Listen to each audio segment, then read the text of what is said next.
And now, stay tuned for the mystery program that is unique among all mystery programs. Because even when you know who is guilty, you always receive a startling surprise at the final curtain. In the Signal Oil program, The Whistler.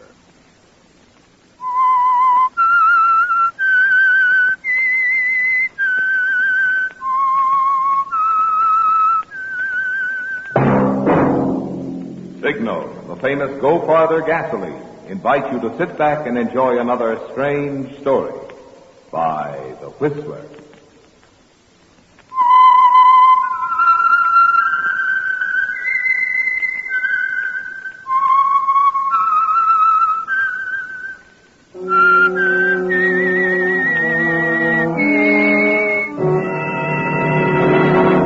I am the Whistler, and I know many things, for I walk by night.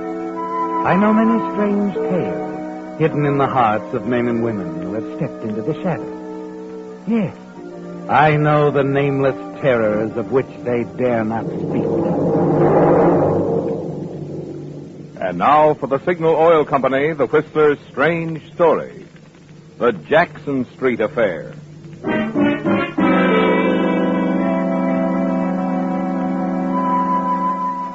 She paced nervously, anxiously, back and forth across the thin carpeting of the parlor in the house on Upper Jackson Street. A rooming house now, the ancient three-story structure had seen far better days, standing as it had through so much of the history and lore of old San Francisco. But this was present-day San Francisco, and Catherine Marley, 30-ish, dark hair, wasn't thinking of the distant past. Rather, she was worrying about the immediate future. She was worrying so much that when she sat down to light a cigarette, her hands shook. And when the doorbell sounded, she almost leaped from the chair and then hurried to answer the ring. I'm coming. The trunk is right here in the hall. You can just... Oh, you're not... Rawlings is the name, ma'am. Fred Rawlings. I just saw your vacancy sign here. Oh, yes, of course. I thought you were from the transfer company. Oh, no. I'm from the Brisbane Star out of Australia. Merchant Marine, ma'am. Radio operator. Now, about the room. Oh, come in. Well, I hadn't hoped to be so lucky, ma'am. I mean, finding a room vacant here. You see, I'll only be in town a few days. I wanted to visit my old friend, Carl Pennell. Carl Pennell? Yes. He lives here, doesn't he? Well, he did live here, Mr. Rawlings. Did live here? I don't understand. Mr. Pennell moved out just 2 days ago. Oh? It's odd. You see, I'd written to him. I told him I was coming. Oh, very odd. Yeah. I'm sorry. He didn't even leave a forwarding address. Oh, of course it shouldn't be too difficult to trace him down, eh? His trunk here. Where are you supposed to send it? His trunk? Oh, well, that doesn't belong to Mr. Pennell. It's my trunk. Oh, indeed. Well, then it is going to be hard to locate Carl. No address. I don't know where to start. I don't suppose you'll be wanting to stay here then. I mean, since Mr. Pennell's moved out. Huh? Oh, well, I don't know where else I'd stay, ma'am. Might as well be here. I'm getting tired of toting this sea bag about. Could you show me to the room? Well, if you wish, All right. This way, Mr. Rawlings. It's this floor in the back. Oh. Matter of fact, it's the same room Mr. Pennell had.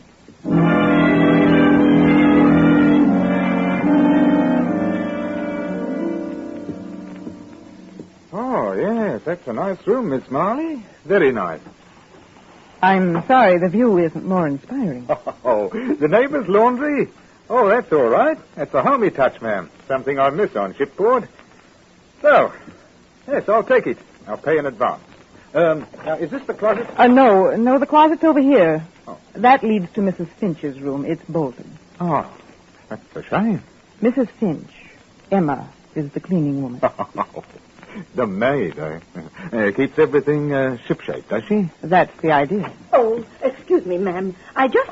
come in, Mrs. Finch. Sorry to bother. I hadn't quite finished dusting. This is Mr. Rawlings, Mrs. Finch. He's thinking about taking this room. Oh, how do you do, I'm sure. Well, Mrs. Finch, I understand that should I take the room, you and I would be neighbors. Yes, sir. My room's right next to yours. You can tend to the dusting later, Mrs. Finch. Yes, ma'am. Goodbye, Mr. Rawlings. Goodbye, Mrs. Finch.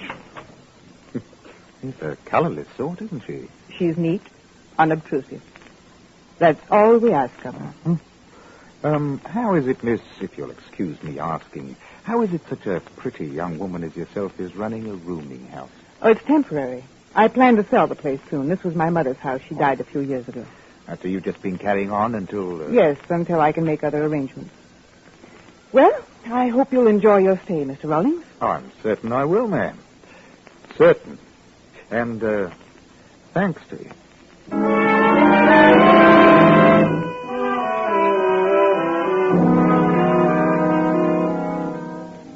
You don't like this, do you, Captain? This unexpected arrival of Mr. Fred Rawlings. You don't like it at all. And so you hurry quickly down the hall and tap so softly on the door of another room. Catherine, what's wrong? You look... Come into my room, Alex. I must talk to you right away.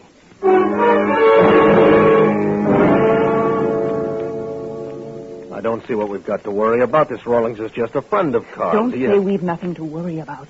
We killed a man, didn't we? A man who recently came into quite a sum of money. Don't forget that, Catherine. And Carl was even thoughtful enough to keep his money on him in a money belt. I'm not forgetting anything, Alex. Oh, how simple it looked. Carl Pennell was lonely, we told ourselves. Lonely and rich after his uncle died. No relatives, no friends. Until this Fred Rawlings showed up from nowhere. Oh, Catherine, you're all on edge. We've got what we wanted, the money. How do we know Fred Rawlings doesn't know about Carl's money? Suppose he does. Oh, Alex, I'm sorry. I'd like to share your calm, cool manners. But the fact remains he did notice the trunk. And that trunk contains Carl Pennell's body right at this moment. I won't breathe safely until it's out of this house. Hey, wait a minute. Looking for something? Hey? Oh, I was just having a look at this old trunk here. Alex, this is our new guest, Fred Rawlings. He's in the Merchant Marine. How do you do, Alex? Hello? Oh, I could have sworn that trunk belonged to my friend Carl, that's all. It doesn't. It's Catherine, Miss Marley's. Well, it's just got Carl Pennell on my mind, I suppose. You folks hear about Carl coming into a bit of money? What? No. No, as a matter of fact, we often wondered how he got by. Oh, it was nice for Carl. Nice for anybody to have a rich relative leave him an unexpected windfall. Couldn't have happened to a nicer chap. Well, I'll be getting back to my room. Sit down.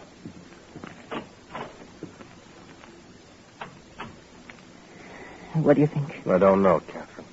I don't know. Alex. What's the matter? The trunk. Those blurred initials on the side. I never noticed them before. Blurred initials? Well, F.R.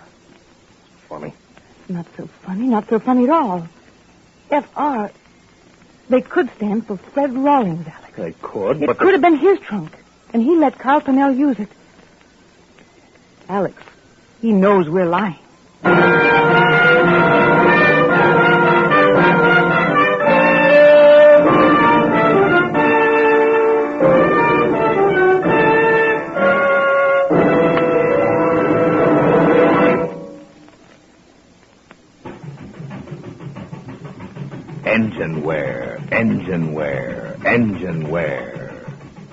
Engineware. It's one of the principal reasons drivers have to spend big sums of money having their motors overhauled. Engineware. It's one of the principal reasons motors lose pep and power, get fewer miles per gallon of gas. Engineware. It's one of the principal reasons cars gradually use more and more oil until eventually they become oil eaters. No wonder automotive and petroleum engineers for years have sought ways to reduce engine wear. And now at last, Signal reports startling success with an amazing new motor oil that reduces by 50% engine wear due to lubrication. That means your car can now keep its light new pep and power twice as long. It means you can now enjoy low oil consumption twice as long if your car isn't already an oil eater. So if you want to be good to your car and your pocketbook, too, drain out that lazy old motor oil. Have a Signal dealer refill your crankcase this week with Signal Premium, the amazing new heavy-duty type oil that reduces engine wear due to lubrication 50%. Engine wear, engine wear, engine wear.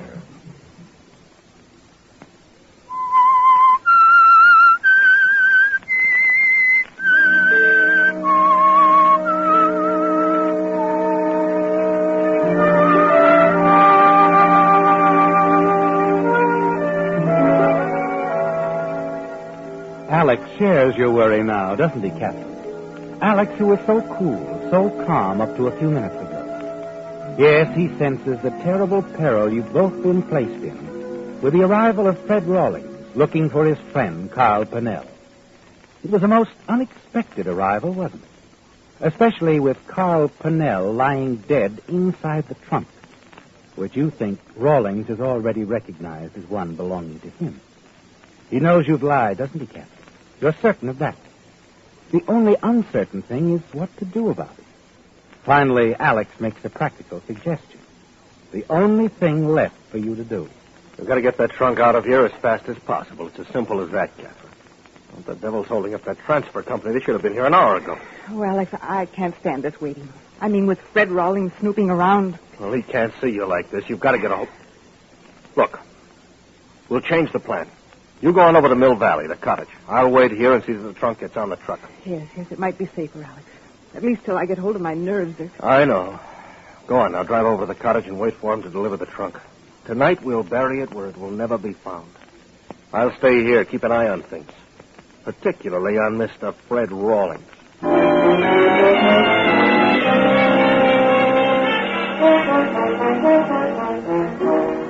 Driving across the Golden Gate Bridge, you're still wondering if Alex is right, aren't you, Captain? Alex. Yes, his assurance that everything will work out. At the little cottage where you hope to live after selling the old boarding house, you sit down to wait. The hours drag by like years, don't they, Catherine? And then at last you see the transfer truck pull up in front and unload the trunk. Where do you want us to put this trunk, lady? Oh, in the garage. And now, how much do I owe you? It's all taken care of, lady. Sell at the other end. Oh, yes, Alex. Well, thank you so much. We were wondering if you'd forgotten us. Been busy, lady. Bigger stuff. These routine hauls just have to wait. Yes, I suppose so.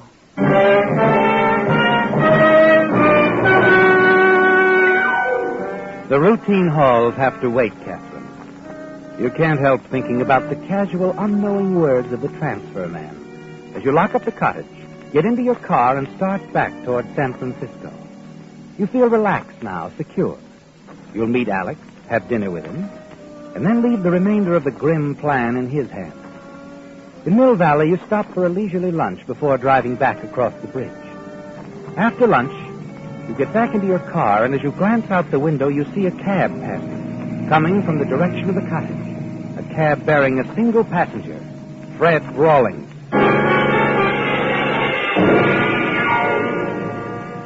Shocked and nervous, you drive quickly back to the cottage and run to the garage. The trunk. It's been opened. Yes, Catherine. The trunk has been opened. Undoubtedly by Fred Rawlings. You feel the panic sweep through you as you realize that Fred probably knows everything now. All about the murder of his friend, Carl Pennell. You look inside the trunk, straightened up, startled. There's only a few odds and ends of clothing inside, Catherine. Carl Pennell's body has disappeared.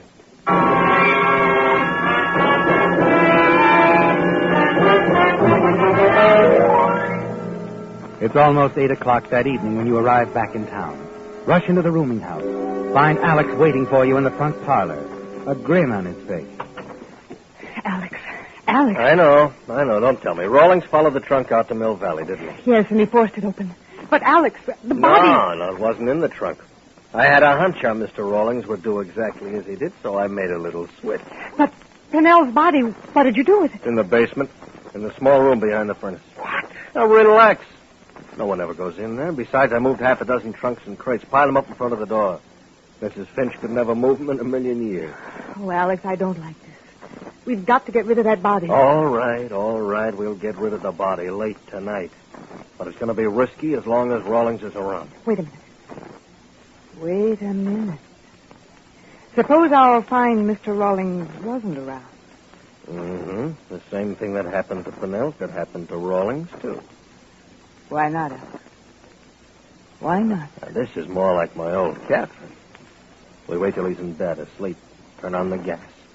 Look, we better get moving fast. He's not in the room now, is he? No, he went out a little while ago for cigarettes. He'll be back soon. Well, I'll go down to the cellar, turn off the gas. You go to his room, take the valve out of the gas line in the heater.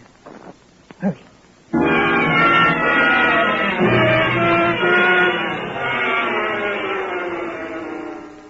Down in the cellar, you turn off the gas. No one will notice it, Captain. You're certain of that. Because the only other gas outlet in the entire house, beside the one in the kitchen, is in Rawlings' room. You hurry back upstairs. And as you start into the parlor, the front door opens. Evening, Miss Marley. Rawlings. He's back, Captain, isn't he? And a little too soon. Alex is still in Rawlings' room. You've got to stall Rawlings off long enough for Alex to come back. Oh, good evening, Mr. Rawlings. It's getting a bit cooler out. Yes, it is. Come on into the parlor. I was going to fix a highball. Perhaps you'll join me? Thanks, no. Well, keep me company, then. Of course. Charming room, this. I love these old-fashioned parlors, don't you, Miss Marley? It was Mother's favorite room. I've left it just the way she liked it. Sit down, won't you? Thanks. You, have a big day, Mr. Rawlings? Yes. Rather a busy one at that. So many things to do, you know. So many old friends to visit and all. Any of those old friends know the whereabouts of your Mr. Pinnell? No, I'm afraid not. Oh, that's a shame. Oh, I've a feeling I'll find the lad soon, Miss Marley. All set, baby? Mr. Rawlings, you've met Alex, haven't you? Of course. How are you, old man? Fine, just fine. Drink, Alex? I don't care if I do. Are you sure you won't change your mind, Mr. Rawlings? Well, by George, I will have one. Plain water, eh?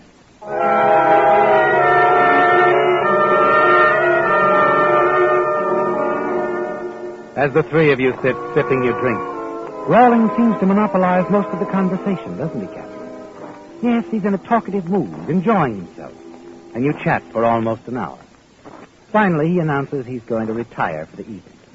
And after he's gone, you and Alex sit quietly and wait for an hour or so. And then the two of you slip out into the backyard. He ought to be asleep by now, the way you slug his drinks. Well, I have a hunch it takes more than a few shots of bourbon to put him to sleep.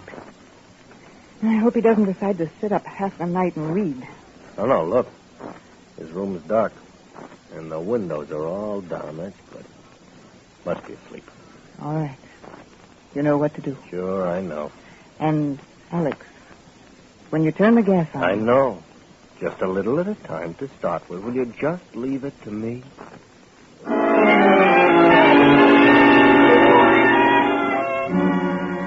Back upstairs in the parlor, you pace the floor. And finally, Alex returns from the cellar, drops into the chair by the fireplace, and grins at you. Then he picks up a magazine, leans back, starts to read. You continue to pace the room, glancing occasionally at the clock.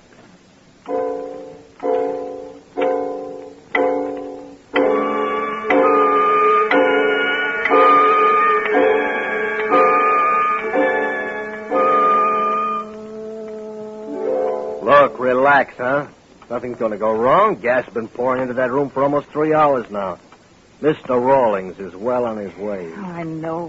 Come on, have a drink and stop thinking about everything. Alex, wait. What's the matter? Listen. Someone's coming down the hall. Hello, you chap. What? Oh, I didn't mean to startle you, Miss Marley. I'm sorry. You still up? Yes, we're still up. I thought you'd gone to bed, Mr. Rawlings. Oh, I started to, but I got to chatting with a fellow across the hall, McGill. I've been in his room all this time. Shooting the breeze, I believe you call it. I see. It seems I've developed a bit of an appetite. Any night eateries about? On Gary's Street, you'll find several. Oh, thanks. Can I bring anything back for you chaps? A sandwich or something? No, thank you. Oh, well. Good night.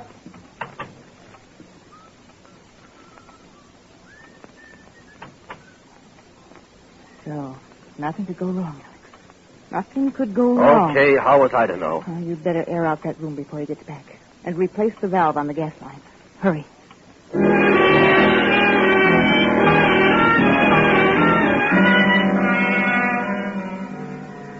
Your little plan didn't work this time, did it, Captain? No, Mr. Rawlings is still very much alive. Very much a threat. Down in the cellar, you turn off the gas. Wait a few minutes. Give Alex enough time to put the valve back in the line in Rawlings' room. Then you turn the gas on again.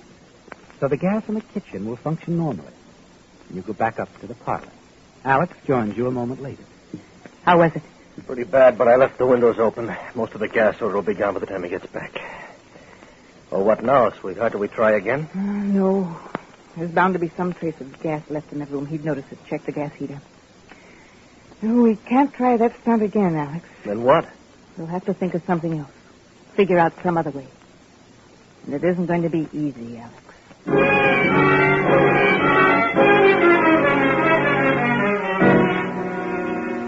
It's on your mind all night long, isn't it, Captain? You rack your brain for some simple way, something that doesn't involve too many risks, a way to rid yourself of Mr. Rawlings. And by morning, you still haven't found the answer you're looking for.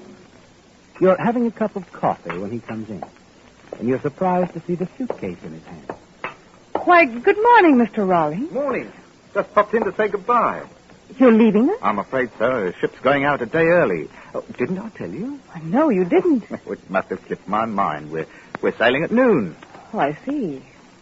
Well, I'm awfully sorry to have you leave us so soon. As a matter of fact, I'd like very much to stay on a bit, but, well, you know how it is. Oh, by the way, I've a confession to make, Miss Marley. Oh? A confession? Yes, I feel you ought to know about it. You see, well, I thought you were trying to put something over on me. What do you mean? About Pennell, his sudden departure and all that. I thought you were covering up for him. Covering up? Why should I do that? Oh, that business about the trunk. It did look rather suspicious. You see, I recognized the trunk immediately. I'd given it to Pennell several years ago. Oh, I see. And when I said it was my trunk, you were certain that I... Yes, exactly. Well, actually, it might have been Mr. Pennell's at that. There's so many old trunks in the basement, I just suppose they all belong to Mother. Well, Pennell probably had no further use for it. He left it down there when he moved in. And he certainly didn't mention it when he moved away. Well, anyway, I do want to apologize, Miss Marley. Well, don't give it another thought. Goodbye, Mr. Rawlings. And the next time you're in port... Right. I'll pop in. Say hello.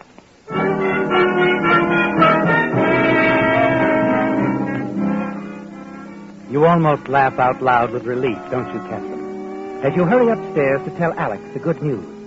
But his reaction isn't quite what you expected. So he's leaving out, pulling out, just like that. Of course. That's what he just told me. Yeah, that's what he just told you. What?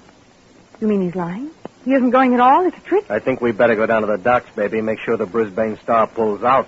And that Mr. Rawlings is aboard when she does. You better tell Emma we're going out. Oh, I will. Oh, Emma. Yes, Miss Molly? We're going out for a while. Take care of things, will you, Emma? But, Miss Molly... We're going out for a while.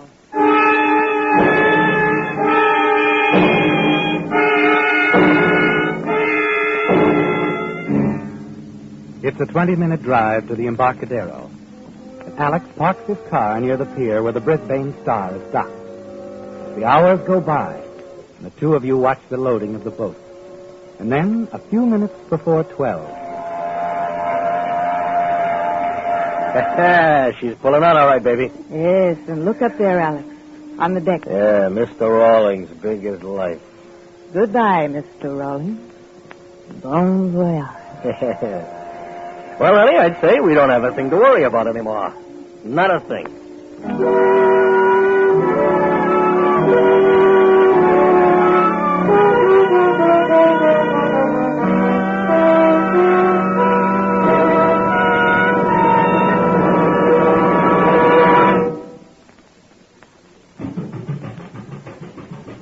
Engine wear, engine wear, engine wear. Is engine wear causing your expensive motor to wear out twice as fast as necessary? It is if you're still using lazy motor oils that merely lubricate. Here's what I mean. In amazing new Signal Premium motor oil, special properties are engineered into the oil through the marvels of modern chemistry. As a result, new Signal Premium not only reduces engine wear due to lubrication 50%, it also protects your motor in all these important extra ways. 1, keeps oil rings clean and free. 2, controls and reduces harmful engine deposits such as carbon, gum, and varnish. 3, prevents sticking of hydraulic valve lifters. 4, stops acid corrosion and rust. Best of all, Signal's new heavy-duty type oil gives you all this extra protection at no increase in price. Good reason to get your next oil change at a Signal service station. Change this week to amazing new Signal Premium Motor Oil that reduces engine wear due to lubrication 50%. Engine wear, engine wear, engine wear.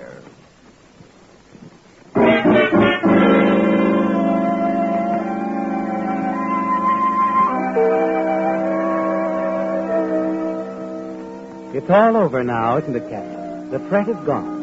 Sailed aboard the Brisbane Star. Now all that remains is for you and Alex to return to the rooming house. And at the first opportunity, get rid of Pennell's body, now hidden in the small cellar room behind the furnace. Then the cottage in Mill Valley, and a comfortable life, thanks to Mr. Pennell's money. The two of you drive back to the house. And as you step into the parlor, you find a tall, heavy-set man there waiting for you. Hello? You must be Miss Marley. Yes, that's right. I'm Lieutenant Kincaid, Police Department. I'd like to ask you a few questions. What's wrong? You had a roomie here named Pennell, Carl Pennell? Yes, but he moved away several days ago. Are you sure? Of course she is. Matter of fact, Alex and I saw him leave in a taxi. He said something about having to catch a train, I think. I see. Now, Mrs. Finch, will you come in, please? Lieutenant, what's this all about? Oh, Miss Molly. Miss Molly. Emma, what's the matter? Well, it was about the gas. I tried to tell you this morning, but you and Mr. Alex were in such a hurry. What about the gas? Twice now. 2 nights in 1 week. I smelled gas in my room. It worried me. I thought something should be done about it. Well, she called the gas company and they sent a couple of men over to check the house. Yes, my room being directly over the furnace, I thought maybe that's where the gas was coming from, and... The gas company men checked the furnace and found nothing. And tracing the pipes to the exterior of the house, they had to go into that small room in the cellar. No. Yeah. That's when they called the police. Mrs. Finch identified the body as that of Carl Pennell.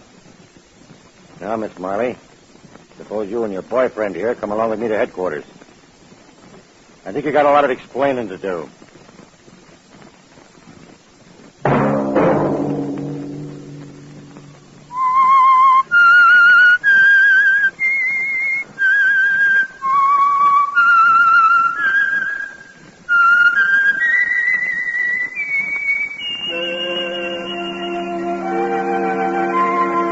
Let that whistle be your signal for the Signal Oil program, The Whistler, each Sunday night at this same time. Signal has asked me to remind you that today the Red Cross, in addition to providing life-saving whole blood and other needed help for our GIs overseas, must now stockpile blood plasma for possible civilian needs, as well as be prepared to furnish emergency food, clothing, and shelter in case of disaster or enemy attack here. Good reason why this year the Red Cross needs more of us to help, and more help from each of us. Featured in tonight's story were Bill Forman, Joe Gilbert, Larry Dobkin, Martha Wentworth, Ben Wright, and Herbert Litton. The Whistler was produced and directed by George W. Allen, with story by Adrian John Doe, music by Wilbur Hatch, and was transmitted to our troops overseas by the Armed Forces Radio Service. The Whistler is entirely fictional, and all characters portrayed on The Whistler are also fictional. Any similarity of names or resemblance to persons, living or dead, is purely coincidental. Remember at this same time next Sunday, another strange tale by The Whistler. Marvin Miller speaking for the Signal Oil Company. Stay tuned now for Our Miss Brooks, starring Eve Arden, which follows immediately over most of these stations. This is CBS, the Columbia Broadcasting System.